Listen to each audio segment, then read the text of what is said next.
நான் கடைசியாக சொல்லி முடிக்கிறேன். போன வீடியோவில் சொன்ன மாதிரி பேன் பண்ணு கத்தியை. சரி பேன் பண்ணிட்டா எப்படின்னு நீ கேட்கலாம். மீதியெல்லாம் காய்கறி நறுக்கிறதுக்கு மட்டும்தான் அலவுடு. மீதியெல்லாம் வந்து உன் கத்தி பெரிய பெரிய கத்தியெல்லாம் வந்து உன்னுடைய சிம்பிள் கவர்மெண்ட் ஆஃப் தமிழ்நாடுன்னு அடிச்சிருக்கணும். அதில் வந்து ஆதார் கார்டு இந்த நம்பரெல்லாம் வருதுல்ல, அந்த மாதிரி எல்லாம் வாங்கிக்கின்னு அதில் நீங்கள் நம்பர் பதிவு பண்ணி ஒவ்வொரு ஃபேமிலியோடைய டீட்டெயில்ஸும் இருக்கு இல்லையா, அவங்க பேரில் அந்த கத்தி இஷ்யூ பண்ணு. இதில் வந்து கோயிலுங்களுக்கெல்லாம் வச்சுக்கிறாங்க 6 அடி 7 அடி. அது தெய்வத்தை எல்லாம் இதில் தான் சேர்க்க முடியாது. அதெல்லாம் எக்ஸப்ஷனல்.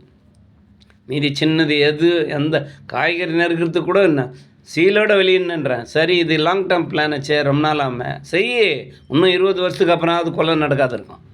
இப்போ என்ன சொல்கிறீங்க, போன வருஷம் 8000 கொலையாம், இந்த வருஷம் 3000 கொலையாம் பெரும்பட்டுக்கிறாரு. வெக்கமாக இல்லை உங்களுக்கு? 45 ஹவரில் 43 கொலை நடந்துக்குதுன்னு நம்ம தமிழக முன்னாள் முதல்வர் சொன்னார்.